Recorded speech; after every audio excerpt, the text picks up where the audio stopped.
নতুন ইউটিউব চ্যানেলে তোমাদের সবাইকে নতুন করে প্রথম থেকে স্বাগতম আরও একটি নতুন ভিডিওতে। তো আজকে হচ্ছে দ্বিতীয় দিনের ব্লগ। তো আমি 90 দিনে চ্যালেঞ্জ করেছি বরের সাথে যে 90 দিনে 90টা ব্লগ দিব। জানি না কতটা কি পারবো, আর ও তো আমার কথা বিশ্বাসই করে না, কারণ আমি প্রতিবারই ওকে বলি। তো ওই সব কথা বাদ দাও। তো আজকে কিন্তু রবিবার, আমি এখন সকাল সকালই রান্নাবান্না করে ফেলাই, কারণ বাড়িতে কিন্তু মিস্ত্রিরা কাজ করছে, তোমরা সবাই জানোই। তো এর জন্যই কিন্তু সকাল সকাল আমাদের বাড়িতে রান্নাবান্না সব হয়ে যায়। তো আজকে রবিবার, আর রবিবারের দিনে কিন্তু আমি খুব দেরি করে উঠি, মানে আমরা দুজনেই, তাও 10:30টার সময় উঠি। কিন্তু আজকে তাড়াতাড়ি উঠে গিয়েছি, কারণ একমাত্র কারণ হলো যে মিস্ত্রিরা সবাই কাজ করছে বাড়িতে, জলের জন্য সমস্যা, রান্নার জন্য তো অনেক জল দরকার, আর ওদের ওখানেও সিমেন্ট গোলাতে জল লাগে। তো এই কারণেই আমি কিন্তু তাড়াতাড়ি করে সব কিছু করে নিই। তো আজকে রবিবার যেহেতু, তাই একটু মাংস এনেছে আমার বর, তো মাংস রান্নাই হবে। আর ভাতও হয়ে গেছে আমার, শুধু এখন মাংস রান্না করবো। আর মাংসের জন্য যা যা দরকার সব কিছুই কিন্তু আমার জোগাড় হয়ে গেছে। তো চলো দেখতে থাকবে। এই যে মুরগির ঠ্যাংটা এখানে সিদ্ধ হচ্ছে, আর এই যে এখানে পেঁয়াজ রসুন আদা, আর এই যে মাংস ধোয়াও হয়ে গেছে আমার। আর এখানে কিন্তু ভাত আমার গরম গরম হয়ে গেছে, দেখো। তো এই যেখানে এই ঠ্যাংটা আমার বর খেতে খুব ভালোবাসে, তাই কিন্তু আনে সবসময়। এই যে মাংস, আর এই যে তেল বসাই দিছি, তেল ঢেলে দিছি, কড়াইয়ে তেল ঢালে দিছি। এখন হচ্ছে এই যে দেখতে পাচ্ছ কড়াইয়ে কিন্তু তেল ঢালা হয়ে গেছে। এখন ওই যে মাংসটা বানাবো, এখানে আলু কাটা আছে। আলুগুলো আমি ভাজবো না, এমনিই দিয়ে দিব। এই যে টাইলসগুলো কালকে যেগুলো আনা হয়েছিল এখানে আছে।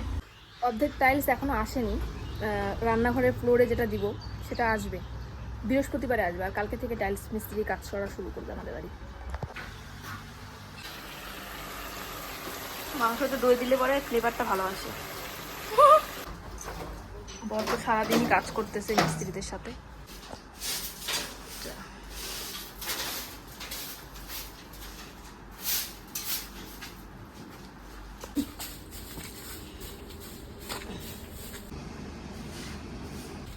তো দেখতেই পেলে যে আমাদের বাড়িতে কিন্তু কাকুরা আবার চলে এসেছে কাজ করতে। তো আজকে রবিবারের দিনটা একটু আলাদা রকম যেত আগে। এখন তো কাজকর্ম, মানে বাড়িতে কাজ হচ্ছে, তাই একটু খুব তাড়াতাড়ি সব কিছু করতে হয়। আর আগে তাড়াতাড়ি উঠতাম না, আস্তে আস্তে সব কিছু করতাম। তো কাজটা হয়ে গেলে শান্তি। আমি কিন্তু আলু ভেজে দিইনি, ঠিক আছে, এমনি মশলা দিয়ে মাখিয়ে দিয়ে দিয়েছি। আর এই যে দই, রান্নার মধ্যে একটা টেকনিক লাগে, প্রত্যেক মানুষ প্রত্যেকভাবে রান্না করে। আমি নিজেকে রান্নায় 10-এ 10 দিব, কারণ আমি রান্না করি অনেক ভালো। প্রত্যেক মানুষের ধরন আলাদা রান্নার, আমারও ধরন আলাদা। তো সবাই ভালো রান্না করে, আমি বলবো না যে খারাপ রান্না করে, কিন্তু আমার রান্নাটা একটু আলাদাই হয়। নিজের প্রশংসা নিজেই করি। তোমরা সবাই নিজের প্রশংসা নিজেই করবে। যদি নিজের প্রশংসা নিজে না করো, নিজেকে না ভালোবাসো, তাহলে মানুষ কি তোমাকে প্রশংসা করবে? মানুষ তোমাকে ভালোবাসবে? মানুষের কথা বাদ দাও, আগে নিজেকে ভালোবাসো। নিজেকে না ভালোবাসলে কোনোদিনও অন্য মানুষকে ভালোবাসতে পারবে না। এই যে দই দিচ্ছি, যেহেতু বাথরুম পায়খানা বানানো হচ্ছে, তো জলের কিন্তু অনেক সমস্যা আমার। তো এখন যাব কাকিদের বাড়িতে, গিয়ে তারপরে দেখা হচ্ছে। কাকিদের বাড়ি কিন্তু বেশি দূর না। কাকি দেখো, আমার বোনকে দেখলাম এসেই যে খাচ্ছে একা একা, একটু বৌদির কথা মনে পড়লো না। তুমি খাও না দেখে তাই দিই নাই। তুমি এইটা এগুলো খাও না। এই যে আরেকটা বোন, এই যে পুটলি, পুটলি একা একা একা খাচ্ছিস, কি হয়েছে বাবা রে, কি হয়েছে? দেখো, রান্না এমন ভাবে করতে হবে তাহলে তেল একদম ছড়া যাবে। কিন্তু কম তেল দিয়েছি, বেশি তেল দিই না, মাংস থেকে তেল ছেড়েছি।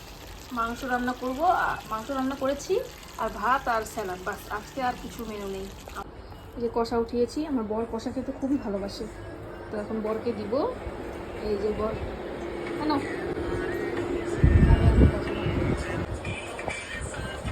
মাংস রান্না কমপ্লিট, দেখতে পাচ্ছ। আর এখন আমরা ভাত খাবো, আর পাতায় খাচ্ছি, কারণ বাসন মাজতে অসুবিধা হয় এখন আমার।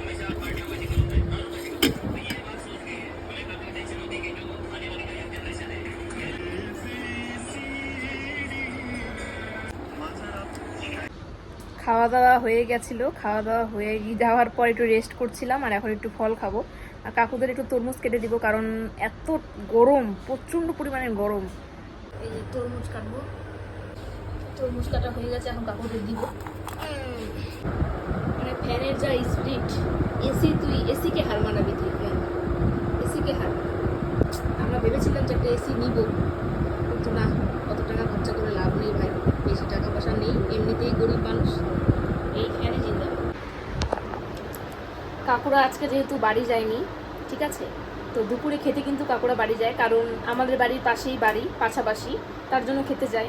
তো আজকে একবারে যাবে, তাই কাকুদের একটু চা দিতে হবে। সকালবেলা একটু তরমুজ দিলাম, এখন একটু চা দিব। চা খেলে পরে একটু মানে মাইন্ডটা ফ্রেশ হয়, আর কাজ করে তো নেশা একটা। যাই হোক, চা বানাবো এখন। তো এই যে কাকুদের চা কিন্তু তৈরি, এখন কাকুদেরকে চাটা দিব। তো এই যে দুপুরবেলা আমার বরকে একটু ফল দেই, আর আমিও খাই। তো ফল খাওয়া না খুব ভালো। আর এখন গরু চলে এসেছে দুটো আমাদের বাড়িতে। ফল খাওয়া সত্যি খুব ভালো। তো আমরা খাওয়ার পর প্রতিদিনই ফল খাই। তো আমি তো দুপুরে ভাত খাবো, আমার বর ভাত খায় না, ও একবারই ভাত খায়, আর রাত্রে রুটি। তো এখন আর কি, আগে কিন্তু ওরা জল খেতে এসেছিল আমাদের বাড়িতে, ওরা জল খেতে এসেছিল আগে, কিন্তু ও দুপুরে ভাত খেত। এখন ডায়েট করতেছে, কারণ এক জায়গায় যাবো আমরা কদিন পরে, তাই। তো বন্ধুরা, আজকের মতো ভিডিওটি শেষ করছি। ভিডিওটি ভালো লাগলে অবশ্যই লাইক কমেন্ট করে চ্যানেলের পাশে থেকো। আর কালকেও একটা নতুন ব্লগ দিব, বলেছি 90 দিনের 90টা ব্লগ দিবই। আর তারপরে তো হবেই, একটা অভ্যাস হয়ে যাবে। তো বরকে তো হারাতে হবে, এবার পাশে থেকো।